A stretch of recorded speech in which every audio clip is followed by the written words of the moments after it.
Hello નમસ્તે વિદ્યાર્થી મિત્રો, કેમ છો બધા? મજામાં ને? ફરી વખત જેબીએસ એજ્યુકેશન ચેનલની અંદર આપ સર્વે વિદ્યાર્થી મિત્રોનું હાર્દિક સ્વાગત કરું છું. આજે આપણે ધોરણ 10 વિજ્ઞાનની અંદર જે બોર્ડની એક્ઝામ નજીક આવી રહી છે, તો એના રિલેટેડ હું સરસ મજાનું વિજ્ઞાનનું એટલે કે જે સાયન્સ તમારો જે સબ્જેક્ટ છે એના વિશે જે કેમિસ્ટ્રીના 4 ચેપ્ટર છે, પહેલું કે જે રાસાયણિક પ્રક્રિયાઓ અને સમીકરણો, પછી એસિડ બેઝ અને ક્ષાર, અને ધાતુઓ અને અધાતુઓ અને કાર્બન અને તેના સંયોજનો, એનું સરસ મજાનું અહીંયા સોલ્યુશન લઈને આવ્યો છું. એકદમ સરસ મજાનું સોલ્યુશન છે. ક્વેશ્ચન બેંક આપેલી છે, એક માર્ક્સના ક્વેશ્ચનો આપેલા છે. એ બધું સોલ્યુશન આપણે આની અંદર ડિટેલમાં કરશું અને આપણી પરીક્ષામાં ઉપયોગી સાબિત થાય એવું સરસ મજાનું સોલ્યુશન છે. તો આ વિડીયોની અંદર મારી સાથે જોડાયેલા રહેજો અને મજા આવે તો લાઈક, કોમેન્ટ અને સબસ્ક્રાઇબ ચેનલને કરતા રહેજો, બરોબર? તો પહેલું સૌપ્રથમ આપણું ચેપ્ટર છે રાસાયણિક પ્રક્રિયાઓ અને સમીકરણો, બરોબર છે? રાસાયણિક પ્રક્રિયા અને સમીકરણો આપણું પહેલું ચેપ્ટર છે. ફર્સ્ટ સેક્શન એ, પ્રકરણ 1, એમાં સેક્શન એ આપેલું છે, બરોબર છે? રાસાયણિક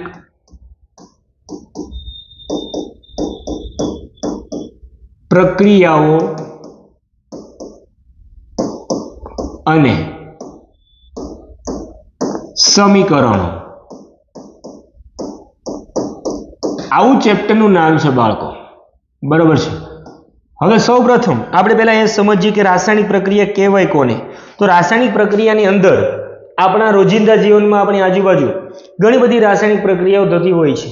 જેમ કે આપણે શ્વાસોશ્વાસની ક્રિયા છે, બરોબર, એ એક પ્રકારની રાસાયણિક પ્રક્રિયા છે. બીજું ફળોનું પાકવું એ રાસાયણિક પ્રક્રિયા છે.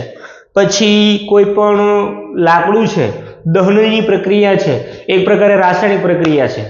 તો આપણી આજુબાજુ ઘણા બધા પ્રકારની રાસાયણિક પ્રક્રિયાઓ થતી હોય છે. બીજું એક્ઝામ્પલ તમને કહું કે જે દૂધમાંથી દહીં બનવાની પ્રક્રિયા છે, એ એક પ્રકારે રાસાયણિક પ્રક્રિયા છે, એટલે કે કેમિકલ રિએક્શન છે. તો એવી ઘણી બધી આ ચેપ્ટરની અંદર રાસાયણિક પ્રક્રિયાઓ ભણવાની છે. એમાં હું તમને શોર્ટમાં અને ડિટેલમાં એકદમ કોરું માખણ જેવું રિવિઝન કરાવું છું. આની અંદર કઈ કઈ પ્રક્રિયાઓ આપણે ભણવાની છે, બરોબર? તો સૌપ્રથમ આપણે રાસાયણિક પ્રક્રિયાઓની અંદર વાત કરીએ તો રાસાયણિક પ્રક્રિયા એટલે એક પ્રકારની એવી પ્રક્રિયા કે જેની અંદર પ્રક્રિયા થઈ અને કોઈ નિપજ બને, બરોબર છે? પ્રક્રિયા થઈ અને નવી નિપજનું નિર્માણ થતું હોય તો તેવી પ્રક્રિયાને રાસાયણિક પ્રક્રિયા કહેવાય.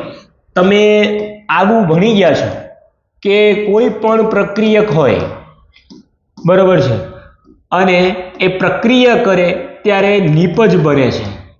હવે આ જે વસ્તુ છે પ્રક્રિયક કોને કહેવાય? તો પ્રક્રિયક એટલે કે જે પ્રક્રિયા કરે એને પ્રક્રિયક કહેવાય, બરોબર છે?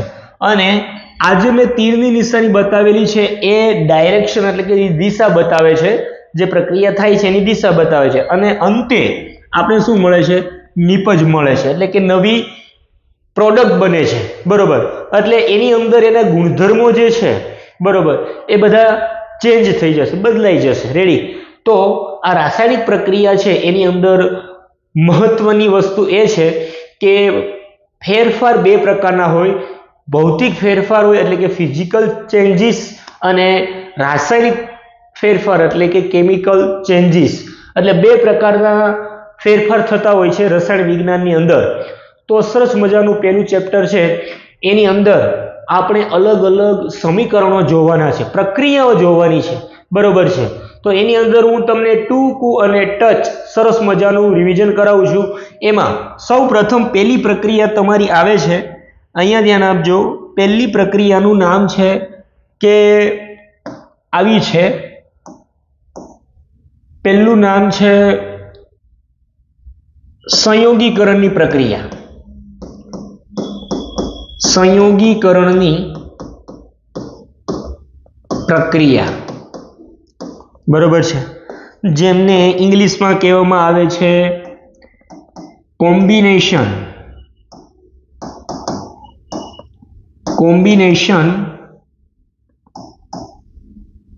રિએક્શન,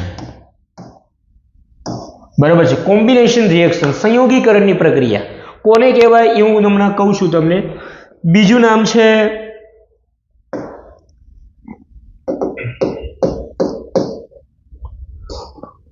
વિઘટન પ્રક્રિયા. વિઘટનની પ્રક્રિયા. ત્રીજી પ્રક્રિયાનું નામ છે વિસ્થાપન પ્રક્રિયા. વિસ્થાપન પ્રક્રિયા. ચોથી પ્રક્રિયાનું નામ છે દ્વિવિસ્થાપન. દ્વિવિસ્થાપન પ્રક્રિયા. પાંચમી પ્રક્રિયાનું નામ છે ઉષ્મા ક્ષેપક પ્રક્રિયા. છઠ્ઠી પ્રક્રિયાનું નામ છે ઉષ્મા શોષક પ્રક્રિયા. સાતમી પ્રક્રિયાનું નામ છે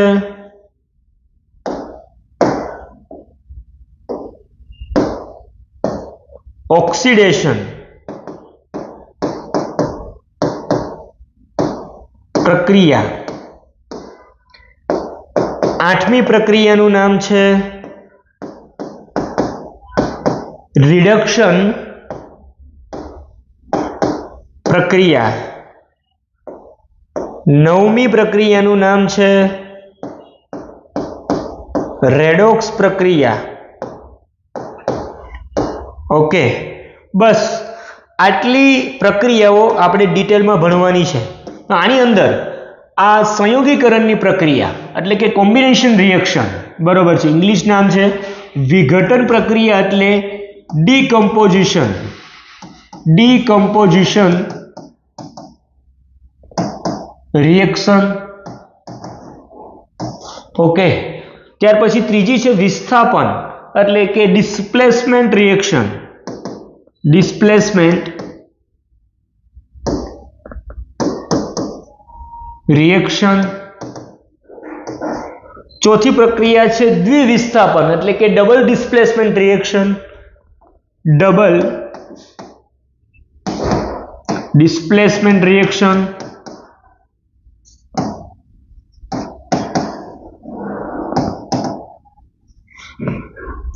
પાંચમી પ્રક્રિયા છે ઉષ્માક્ષેપક પ્રક્રિયા.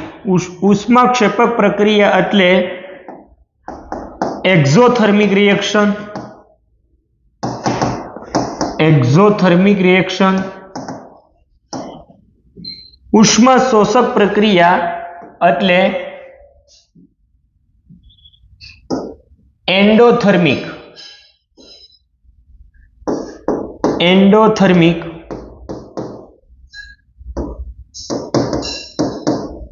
રિએક્શન.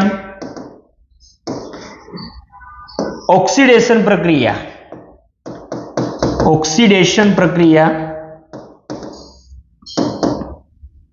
Oxidation reaction. રિડક્શન પ્રક્રિયા. Reduction reaction. અને લાસ્ટ રેડોક્સ પ્રક્રિયા. Redox reaction.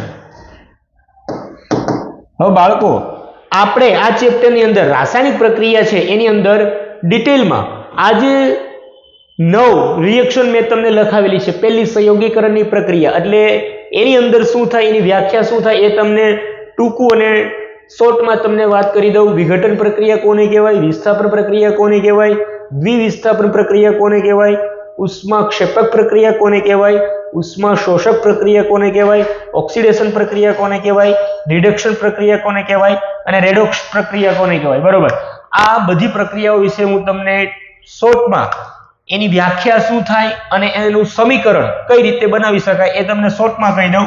એટલે આખું ચેપ્ટર, પહેલું ચેપ્ટર છે એ આપણું રિવિઝન થઈ જશે. બરોબર, હવે અહીંયા આપને ખબર છે કોઈ પણ સમીકરણ હોય તો સમીકરણ લખવા માટે આપણે હંમેશા આ વસ્તુને ફોલો કરવી પડે.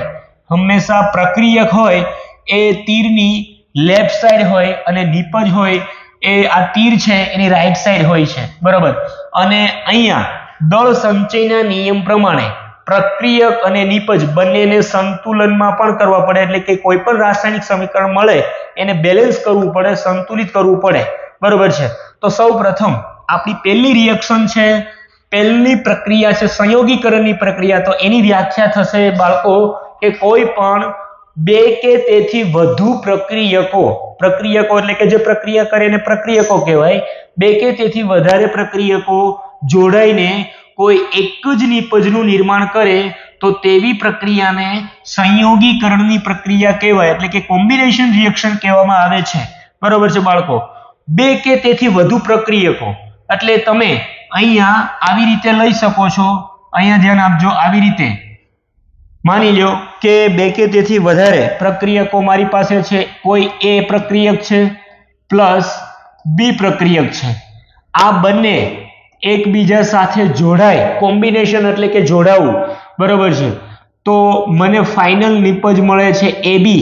તો આ મારી સંયોગીકરણની પ્રક્રિયા થઈ. હવે આની જગ્યાએ A અને B કોઈ પ્રક્રિયક આપણે એની જગ્યાએ લઈ લેશું, બરોબર.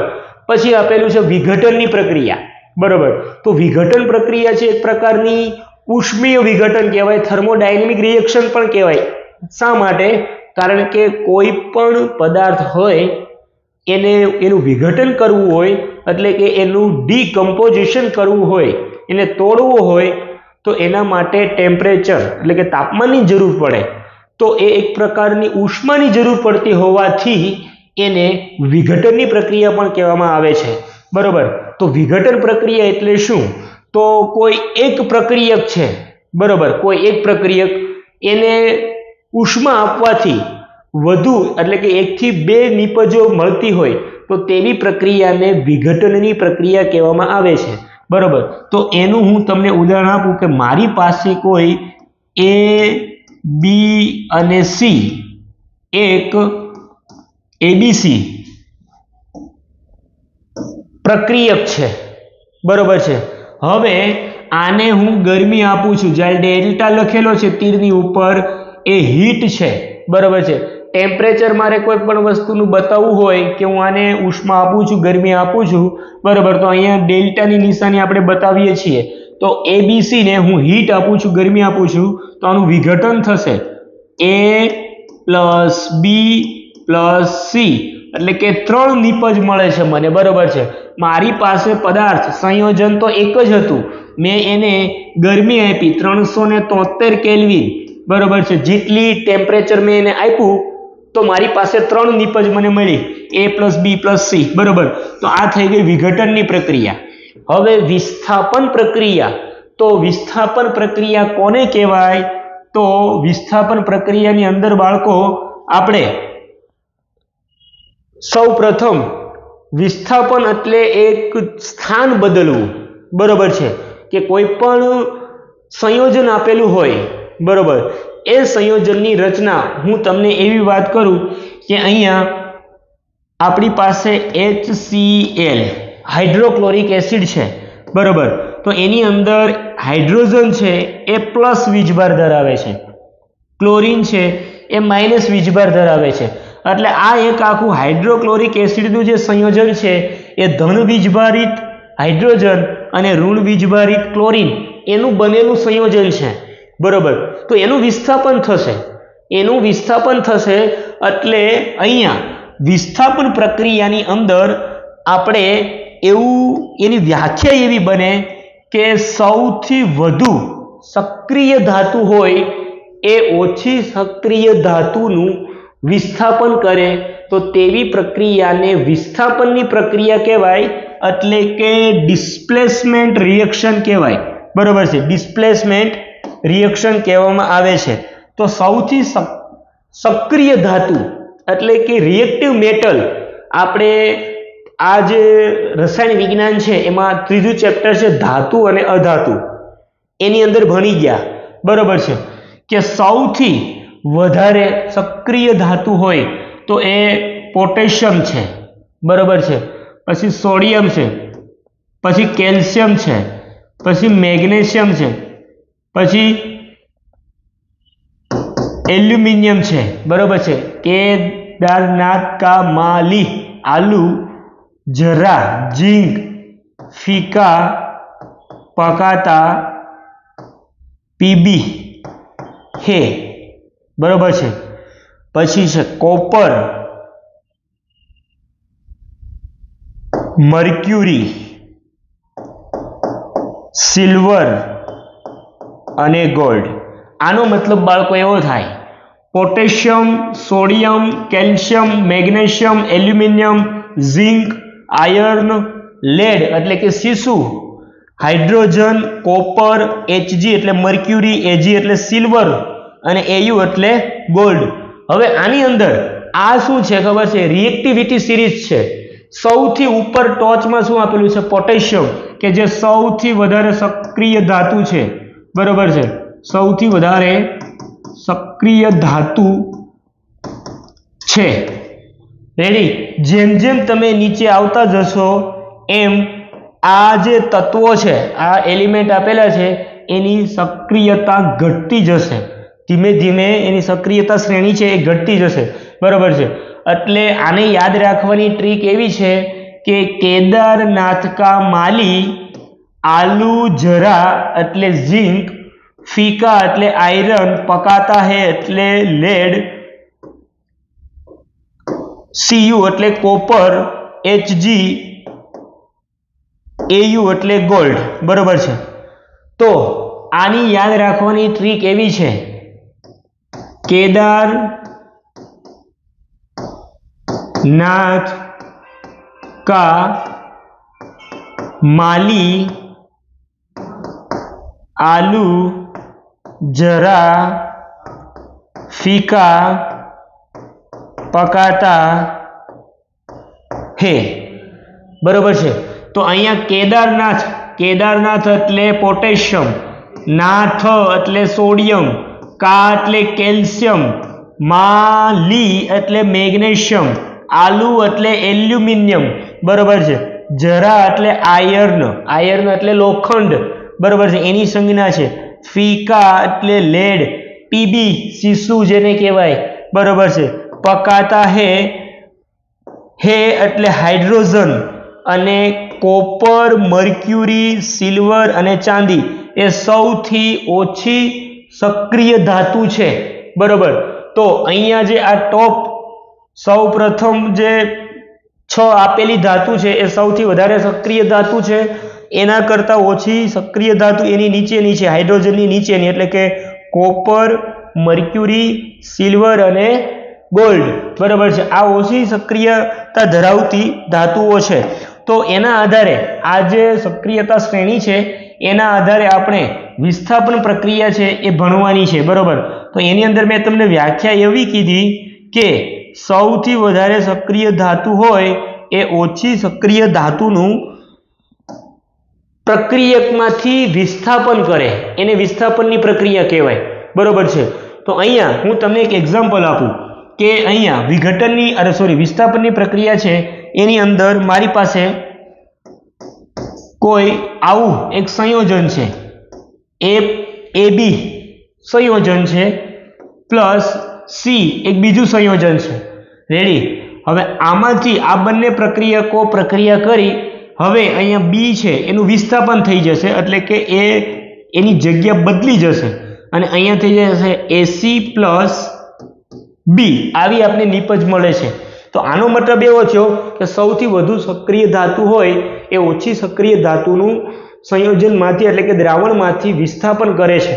आपने तमारे आनी जे टेक्स्टबुक छे एनी अंदर प्रवृत्ति आपेली छे के लोखंडनी खीली होय बराबर छे एने हाइड्रोक्लोरिक एसिड छे अथवा तो सल्फ्यूरिक एसिड छे बराबर एमां डूबाडवामां आवे तो एनी उपर जे लोखंडनी खीलीनो जे आयरननो भाग छे लोखंडनो Fe बराबर छे ए छूटू पड़ी जाय द्रावणमांथी अने एनी साथे कॉपर सल्फेटना द्रावणमां डूबाडेલું હોય તો એના ઉપર કોપર જમા થઈ જાય। तो एनी पाछळનું कारण ए छे के सौथी वधारे सक्रिय धातु होय ए ओછી सक्रिय धातुનું શું કરે છે દ્રાવણમાંથી વિસ્થાપન કરે છે એટલા માટે આને વિસ્થાપનની પ્રક્રિયા કહેવાય। આપણે ભણી ગયા કે મેગ્નેશિયમની પટ્ટી હોય મેગ્નેશિયમની પટ્ટી એ મેગ્નેશિયમની પટ્ટીને ઓક્સિજનની હાજરીમાં દહન કરાવીએ એટલે કે સળગાવીએ તો આપને મળે છે મેગ્નેશિયમ ઓક્સાઇડ, બરોબર છે, મેગ્નેશિયમ ઓક્સાઇડ. તો મેગ્નેશિયમ ઓક્સાઇડ મળે છે એ ખરેખર શું છે તો એ મેગ્નેશિયમ ઓક્સાઇડનું સ્તર લાગી જાય છે. મેગ્નેશિયમની પટ્ટી સફેદ કલરની હોય છે, બરોબર છે. હવે કોઈ વસ્તુ સળગે ક્યારે કે જ્યારે ઓક્સિજન હવામાં હાજર હોય, ત્યારે ઓક્સિજનની હાજરી હોય ત્યારે કોઈ વસ્તુ છે સળગે છે, કારણ કે ઓક્સિજન છે એ દહનશીલ વાયુ છે. ઓક્સિજનની હાજરીમાં વગર કોઈ પદાર્થ સળગી શકે નહીં. તો અહીંયા આ ઓક્સિજન છે એ મેગ્નેશિયમની પટ્ટી સાથે પ્રક્રિયા કરી અને મેગ્નેશિયમનો ઓક્સાઇડ બનાવે છે, બરોબર છે. તો આ એક પ્રકારની પ્રક્રિયા છે, એ સંયોગીકરણની પ્રક્રિયા કહી શકાય, બરોબર છે. કારણ કે અહીંયા બે પ્રક્રિયકો છે, જો મેગ્નેશિયમ અને ઓક્સિજન, એ બંને પ્રક્રિયકો ભેગા થઈ અને એક જ નિપજનું નિર્માણ કરે છે મેગ્નેશિયમ ઓક્સાઇડ, બરોબર છે. એટલા માટે આને કહેવાય સંયોગીકરણની પ્રક્રિયા પણ કહી શકાય. અને જે મેં તમને કીધું કે વિસ્થાપનની પ્રક્રિયાની અંદર જે સૌથી સક્રિય ધાતુ હશે એનું વિસ્થાપન થશે ઓછી સક્રિય ધાતુ છે એના દ્વારા, બરોબર છે. હવે બીજી નેક્સ્ટ આપણે જોઈએ, અહીંયા આપેલું છે કે દ્વિવિસ્થાપન પ્રક્રિયા, બરોબર છે. દ્વિવિસ્થાપન પ્રક્રિયાની અંદર આયનોની આપલે થશે બાળકો, બરોબર. આયનો એટલે કયા આયનો? મેં તમને આગળ કીધું કે ભાઈ હાઇડ્રોક્લોરિક એસિડ છે HCl. અહીંયા તમને એક્ઝામ્પલ આપું કે hydrochloric acid HCl plus NaCl છે, બરોબર. તો આની અંદર હાઇડ્રોજન પ્લસ છે, ક્લોરીન માઇનસ છે. અહીંયા સોડિયમ ક્લોરાઇડ એટલે કે મીઠું, બરોબર છે, એનું અણુસૂત્ર આપેલું છે. તો સોડિયમ પ્લસ છે, ક્લોરીન માઇનસ છે. આની પ્રક્રિયા આપણે કરીએ તો હવે અહીંયા આયનોની આપલે થાય છે. દ્વિવિસ્થાપન એટલે કે ડબલ ડિસ્પ્લેસમેન્ટ રિએક્શન છે, એની અંદર આયનોની આપલે થાય છે. એટલે આયનોની આપલે થશે એ દરમિયાન રાસાયણિક પ્રક્રિયાના અંતે આપણે કંઈક નવી જ નિપજ મળે છે, બરોબર. તો અહીંયા હાઇડ્રોજન છે એટલે ધન આયન છે, એ ક્લોરીન સાથે જોડાઈ જશે અને આ જે ક્લોરીન ઋણ આયન છે એ આ સોડિયમ સાથે જોડાઈ જશે.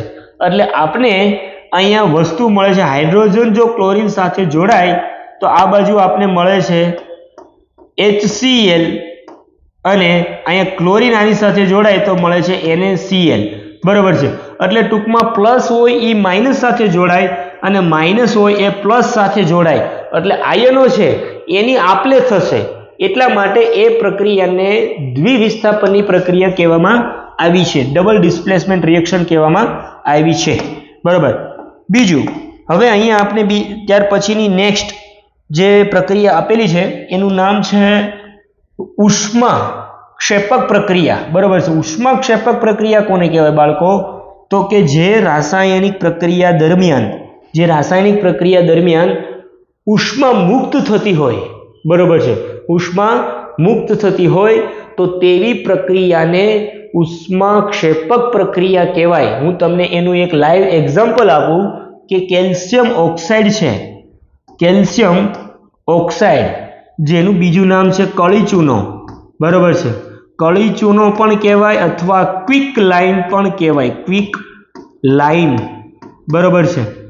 તો આ કળી-ચૂનો છે એને આપણે પાણીમાં નાખીએ એટલે કે H2O માં આપણે નાખીશું તો આપણે જે નિપજ મળે છે એ મળે છે કેલ્શિયમ હાઇડ્રોક્સાઇડ એટલે કે CaOH ટ્વાઇસ પ્લસ ઉષ્મા મુક્ત થાય છે, બરોબર છે. આ પ્રક્રિયાના અંતે ઉષ્મા એટલે કે ગરમી મુક્ત થાય છે, એટલા માટે એ પ્રક્રિયાને ઉષ્માક્ષેપક પ્રક્રિયા કહેવાય, એક્ઝોથર્મિક રિએક્શન કહેવાય.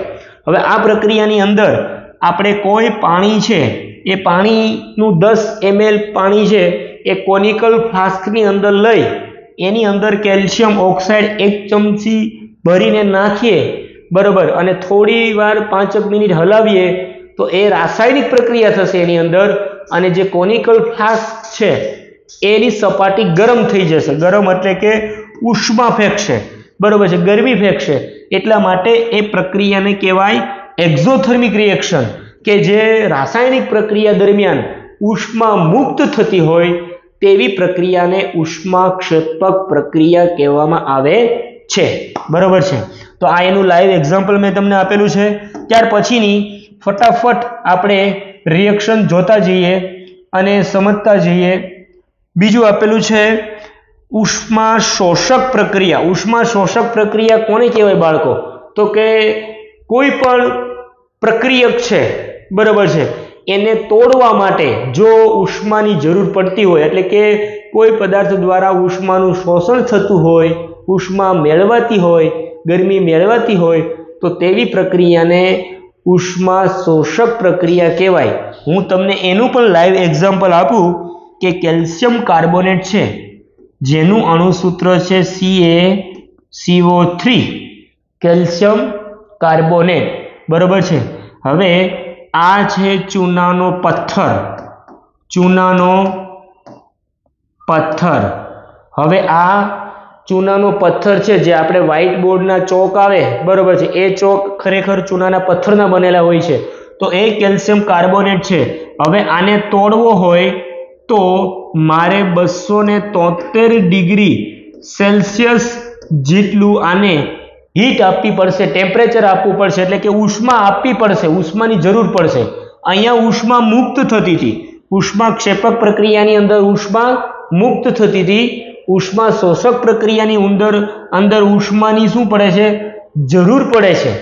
એટલા માટે આ પ્રક્રિયાને તોડવા માટે જો આ પ્રક્રિયાને આપણે ગરમી આપશું તો નિપજમાં શું મળે છે? Calcium oxide plus carbon dioxide. બરોબર છે. આવી રીતે આ પ્રક્રિયાનું વિઘટન થાય છે. એટલા માટે અહીંયા વિઘટનની પ્રક્રિયા પણ કહેવાય અને બીજું નામ આનું છે કે ઉષ્મા શોષકની પ્રક્રિયા પણ કહેવાય. કારણ કે અહીંયા આપણે શું આપીએ છીએ? ટેમ્પરેચર, એટલે કે ગરમી આપીએ છીએ. બરોબર છે. તો આ શોર્ટમાં મેં તમને કહી દીધું ઉષ્મા શોષક પ્રક્રિયા એટલે કે એન્ડોથર્મિક રિએક્શન. ત્યાર પછીની પ્રક્રિયા છે ઓક્સિડેશન પ્રક્રિયા. ઓક્સિડેશન પ્રક્રિયાની અંદર જે પ્રક્રિયા દરમિયાન ઓક્સિજન ઉમેરાતો હોય અને હાઇડ્રોજન દૂર થતો હોય તેવી પ્રક્રિયાને કહેવામાં આવે છે ઓક્સિડેશન પ્રક્રિયા. યાદ રાખજો બાળકો, હું શું બોલ્યો? જે પ્રક્રિયા દરમિયાન ઓક્સિજન ઉમેરાતો હોય અને હાઇડ્રોજન દૂર થતો હોય તેવી પ્રક્રિયાને ઓક્સિડેશન પ્રક્રિયા કહેવાય. બરોબર છે. હવે બાળકો, આપણે આજુબાજુ આપણે ખબર છે કે ચોમાસા દરમિયાન જે આપણા ઘરે લોખંડ પડેલું હોય તો એની ઉપર કાટ લાગી જાય. બરોબર છે. એની ઉપર શું થઈ જાય? કાટ લાગી જાય છે. શા માટે કાટ લાગી જાય છે? તો લોખંડની વસ્તુ છે, બરોબર, એ લોખંડની વસ્તુ જ્યારે હવા એટલે કે ઓક્સિજનના સંપર્કમાં આવે અને ભેજ, હવામાં જે ભેજ રહેલો છે H2O, બરોબર છે, એના સંપર્કમાં આવશે એટલે એની સપાટી ઉપર, જે લોખંડની સપાટી ઉપર ઓક્સિડેશનની પ્રક્રિયા કરે છે. એટલા માટે એને ઓક્સિડેશનની પ્રક્રિયા કહેવામાં આવે છે. લોખંડનું કટાવવું ખરેખર એક પ્રકારની ઓક્સિડેશન પ્રક્રિયા છે, કારણ કે એની અંદર ઓક્સિડેશન પ્રક્રિયા થાય છે, ઓક્સિજન ઉમેરાય છે અને હાઇડ્રોજન દૂર થાય છે. ત્યાર પછી છે રિડક્શન પ્રક્રિયા. બરોબર. રિડક્શન પ્રક્રિયાની અંદર આનું રિવર્સ, તદ્દન આનું રિવર્સ, ઉલટું કરી નાખવાનું. બરોબર છે. તો અહીંયા ઓક્સિજન ઉમેરાતો તો રિડક્શનમાં ઓક્સિજન દૂર થશે અને હાઇડ્રોજન ઉમેરાશે, તો એ પ્રક્રિયાને કહેવાય રિડક્શન પ્રક્રિયા. બરોબર છે. હવે છેલ્લી લાસ્ટ 9મા નંબરની પ્રક્રિયા છે રેડોક્સ પ્રક્રિયા. બરોબર છે. તો રેડોક્સ પ્રક્રિયાનો મતલબ બાળકો એવો થાય કે આ પ્રક્રિયાની અંદર બે વસ્તુ એક સાથે થશે, રિડક્શન પ્લસ ઓક્સિડેશન. બરોબર છે. એને કહેવાય રેડોક્સ. બરોબર છે. આની તમે સંધિ છૂટી પાડશો, આ શબ્દ આપેલો છે રેડોક્સ. બરોબર છે. તો આની સંધિ છૂટી પાડશો એટલે આવું બને છે રિડક્શન અને ઓક્સિડેશન. બરોબર છે. રિડક્શન એટલે ઓક્સિજન ગુમાવે અને ઓક્સિડેશન એટલે ઓક્સિજન મેળવે. બરોબર છે. હવે આનાથી રિવર્સ, ઓક્સિજન ગુમાવે તો શું મેળવે? હાઇડ્રોજન મેળવે અને ઓક્સિજન મેળવે તો અહીંયા શું ગુમાવશે? હાઇડ્રોજન ગુમાવે. આટલી વસ્તુ યાદ રાખવાની બાળકો રેડોક્સ પ્રક્રિયાની અંદર. તો આ ચેપ્ટરનું રિવિઝન મેં તમને શોર્ટમાં ટૂંકું અને ટચ બધી જે રાસાયણિક પ્રક્રિયાઓ આવે છે એ મેં તમને અહીંયા બતાવી દીધી છે સ્ટેપ બાય સ્ટેપ. બરોબર છે. હવે આપણે આ પીડીએફ ઉપર આવીએ તો સૌ પ્રથમ અહીંયા મને એવું કીધું છે કે એકદમ સરસ મજાનો સવાલ છે. ધ્યાન અહીંયા આપજો બાળકો, અહીંયા ધ્યાન કોન્સન્ટ્રેટ કરજો જેથી કરી આવનારી એક્ઝામની અંદર તમે સારામાં સારું રસાયણ વિજ્ઞાનની અંદર એટલે કે વિજ્ઞાનની અંદર સારામાં સારું માર્ક્સ કવર કરી શકો. એટલા માટે અહીંયા ધ્યાન આપજો, કોન્સન્ટ્રેટ કરજો. બરોબર. પેલું આપને આપેલું છે આરસપહાણનું રાસાયણિક સૂત્ર. તો આરસપહાણ છે એનું રાસાયણિક સૂત્ર શું થાય? તો એનું રાસાયણિક સૂત્ર બાળકો થાય કેલ્શિયમ કાર્બોનેટ. બરોબર છે. શું થાય? કેલ્શિયમ કાર્બોનેટ, કે જેને કહેવામાં આવે છે ચૂનાનો પથ્થર. બરોબર છે. બીજું છે કોલસાનું સળગવું. એ કેવા પ્રકારની પ્રક્રિયા ગણાય? બરોબર. તો કોલસો જે છે, કોલસો એટલે એક પ્રકારનું કાર્બન. બરોબર છે.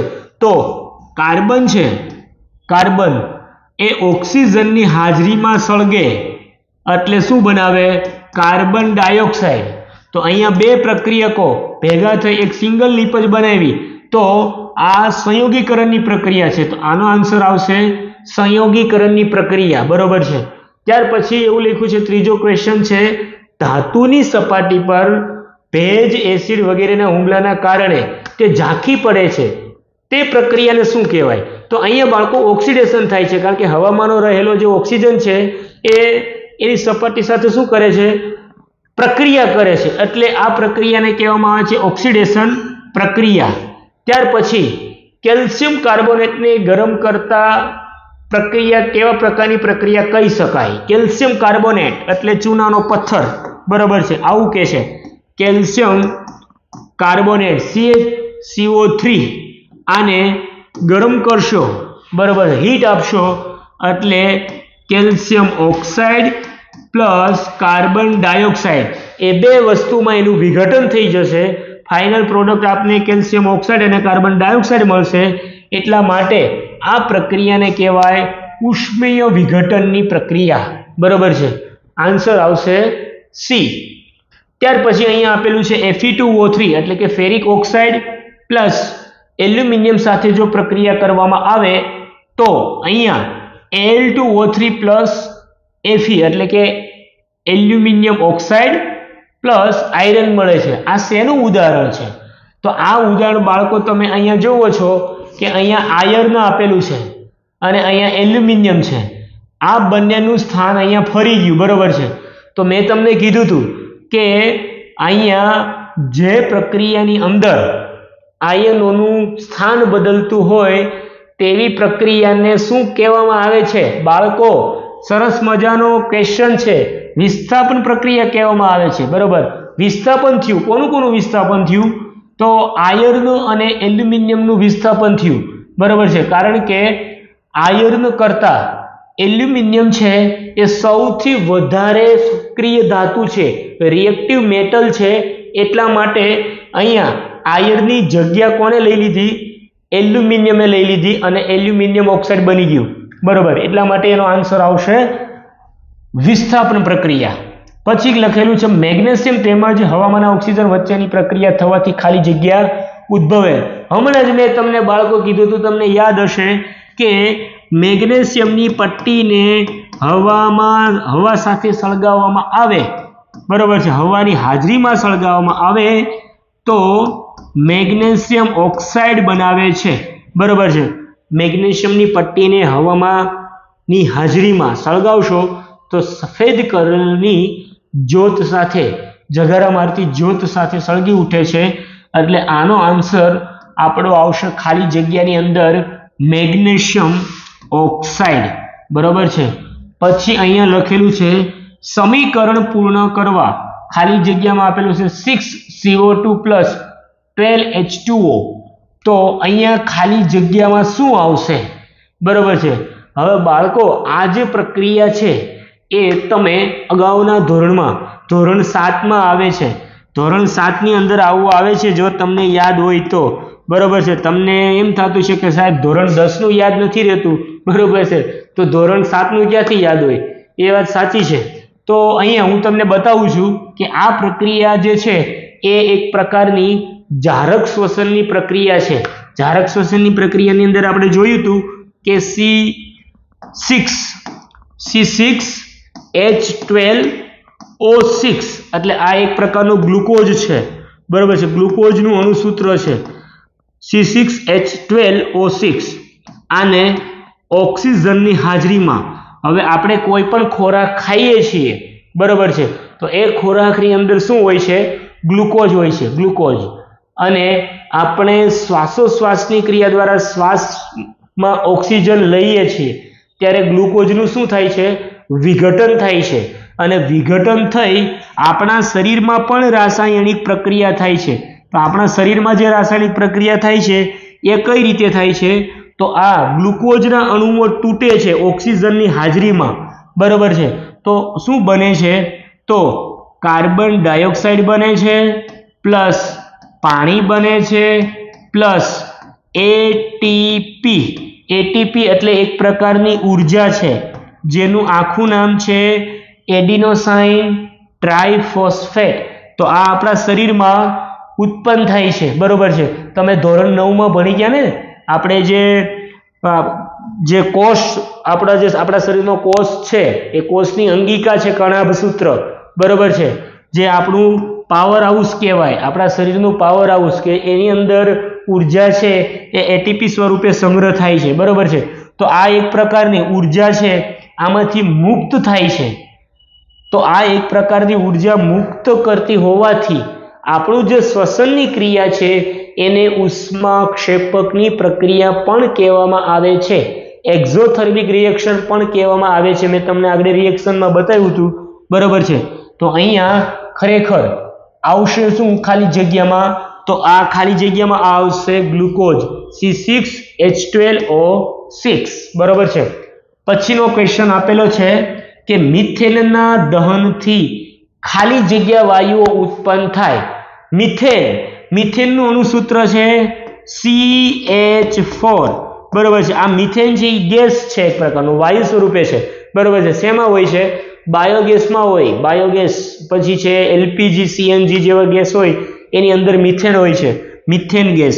તો એનું જ્યારે દહન કરવામાં આવે, દહન એટલે કે જ્યારે ઓક્સિજનની હાજરીમાં એને સળગાવશો, બરોબર છે, તો એ પ્રક્રિયાની અંતે તમને કાર્બન ડાયોક્સાઇડ અને H2O પાણી આ બંને વસ્તુ મળશે. એટલે મિથેનના દહનથી કાર્બન ડાયોક્સાઇડ અને H2O એ બંને નિપજો મળે છે. હવે અહીંયા આપણે કીધું છે કે સાચા કે ખોટા તે જણાવો, બરોબર છે. એમ હવે તમે નહીં કહેતા કે સાહેબ અમે તો બધા ખોટા જ છીએ, બરોબર, એવું નથી. અહીંયા આપણે સવાલ જવાબ છે એનું સાચું ખોટું કરવાનું કીધું છે, બરોબર. તો ફટાફટ આપણે એ સોલ્યુશન કરીએ કે લેડ આપેલું છે, લેડ એટલે Pb પ્લસ CuCl2, તો બને છે લેડ ક્લોરાઇડ પ્લસ કોપર. એ વિસ્થાપન પ્રક્રિયાનું ઉદાહરણ છે, બરોબર. તો અહીંયા લેડ અને કોપર એ બંને દ્વારા શું થાય છે? વિસ્થાપન થાય છે. કોપર અહીંથી છૂટું પડી ગયું, તમે જોઈ શકો છો. વિસ્થાપન એટલે કે એનું સ્થાન બદલી ગયું, ડિસ્પ્લેસમેન્ટ થઈ ગયું, એટલે આ પ્રક્રિયા વિસ્થાપન પ્રક્રિયા છે. તો વિધાન સાચું છે, બરોબર છે, વિધાન સાચું છે. પછી અહીંયા શું કીધું છે? ચિપ્સ એટલે ચિપ્સનું ઓક્સિડેશન થતું અટકાવવા માટે તેમાં ઓક્સિજન વાયુનો ઉમેરો કરવામાં આવે છે. ચિપ્સ એટલે બાળકો તમે જે ચટાકા પટાકા ખાવ છો, બરોબર છે, વેફર ખાવ છો, જે સોલ્ટેડ વેફર આવે, જે તમામ બાલાજીના વેફરના પડીકા આવે છે, ચટાકા પટાકા, બરોબર છે, પછી આલુ સેવ હોય કે કોઈ પણ વસ્તુ હોય, એની અંદર હવા ભરેલી હોય છે, હવા, બરોબર છે. એ હવા શા માટે ભરવામાં આવે છે? તો એ લાંબા સમય સુધી એ ખોરોનું થઈ જાય. ખોરું એટલે બગડી જવું, બરોબર છે, કારણ કે એ એક પ્રકારનો તેલી પદાર્થ હોય તો એના કારણે એ બગડી જાય, ઓક્સિડેશન થઈ જવાથી એ બગડી જતું હોય છે. તો એની અંદર એમ કીધું છે ઓક્સિજન વાયુ ઉમેરો કરવામાં આવે છે, તો એ વિધાન ખોટું છે. ઓક્સિજન વાયુનો ઉમેરો ન કરવામાં આવે, એની અંદર નાઇટ્રોજન વાયુનો ઉમેરો કરવામાં આવે છે. બરોબર છે. તો યાદ રાખજો અને ચટાકા પટાકા ઓછા ખાજો. રેડી? કારણ કે એક્ઝામ નજીક આવે છે, તો ચટાકા પટાકા ખાવા કરતા રીડિંગ અને ખાસ કરીને વિજ્ઞાનની અંદર સારામાં સારા માર્ક્સ કવર થઈ શકે એટલા માટે જેવીએસ એજ્યુકેશન ચેનલ છે એ તમારી માટે સદાયને માટે તમારી સાથે છે, તો એના ઉપર જોડાયેલા રહેજો. પછીનો ક્વેશ્ચન છે ઓક્સિડેશન કરતા પદાર્થનું ઓક્સિડેશન થાય. આ વિધાન પણ ખોટું છે. બરોબર છે. ઓક્સિડેશન કરતા પદાર્થ હોય, તમારે એક વસ્તુ હંમેશા યાદ રાખવાનું, ઓક્સિડેશન કરતા પદાર્થનું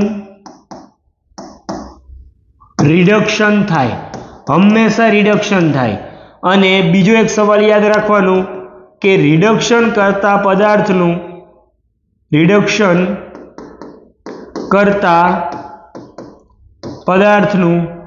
હંમેશા ઓક્સિડેશન થાય. બરોબર છે. આ વસ્તુ તમારે માઇન્ડની અંદર ક્લિયર રાખવાની છે. બરોબર. તો અહીંયા આપણે એમ કીધું છે ઓક્સિડેશન કરતા પદાર્થનું ઓક્સિડેશન થાય, તો વિધાન ખોટું છે. ઓક્સિડેશન કરતા પદાર્થનું શું થાય? રિડક્શન થાય. બરોબર છે. પછી કીધું છે વ્યાખ્યા આપો સંયોગીકરણની પ્રક્રિયા. સંયોગીકરણની પ્રક્રિયા કોને કહેવાય? એક વાક્યમાં જવાબ આપવાનો કીધો છે.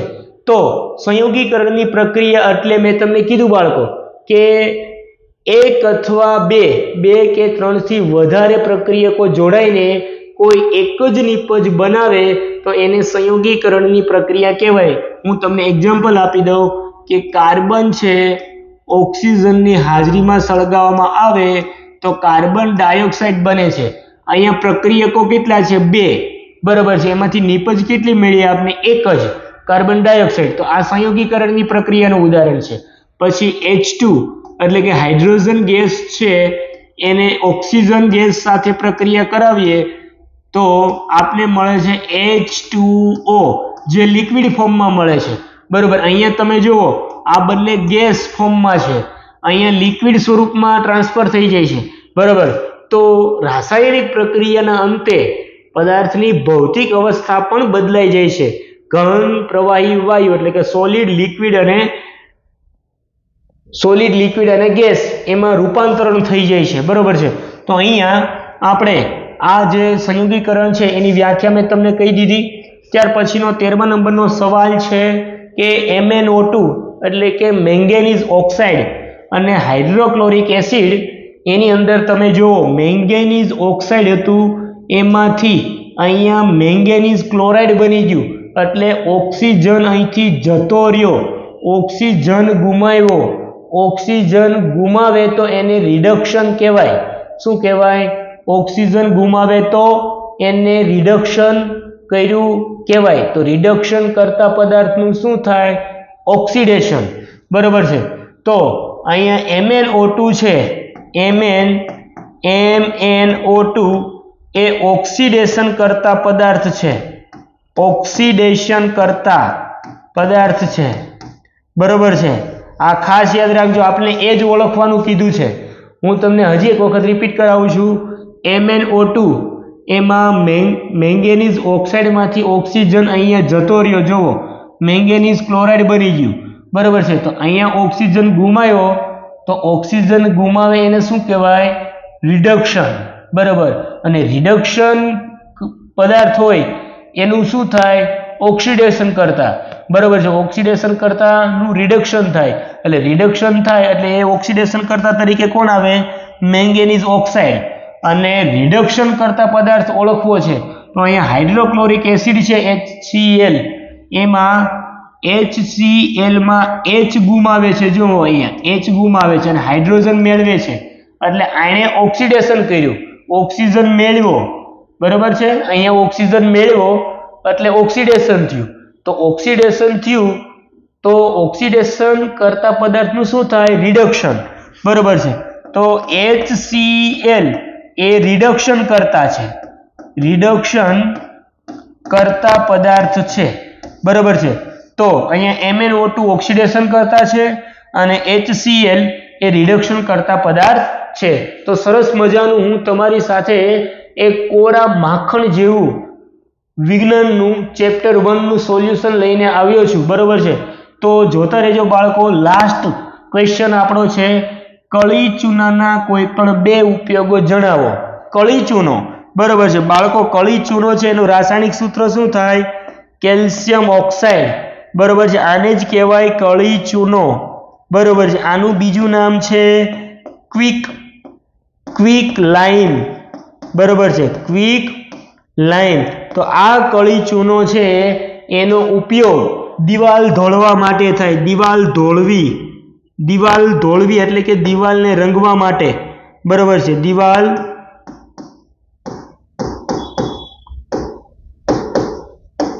ધોળવા માટે, દિવાલને ચૂનો કરવા માટે કેલ્શિયમ ઓક્સાઇડનો ઉપયોગ થાય છે દિવાલ ધોળવા માટે, અથવા તો સફેદ રંગ કરવા માટે, બરોબર છે.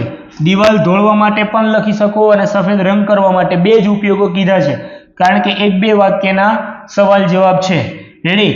હવે આના જે લોંગ ક્વેશ્ચન છે, બરોબર છે, એ પણ આ PDF ની અંદર આપેલા જ છે, પણ આપણે સ્ટેપ બાય સ્ટેપ વિડીયોની લેન્થ, લંબાઈ બહુ મોટી ના થઈ જાય એટલા માટે આપણે એક એક ચેપ્ટરનું રિવિઝન અને પાર્ટ વાઇઝ એક પાર્ટ, બીજો પાર્ટ, ત્રીજો પાર્ટ એવી રીતે ધીરે ધીરે કરાવતા જશું, બરોબર છે.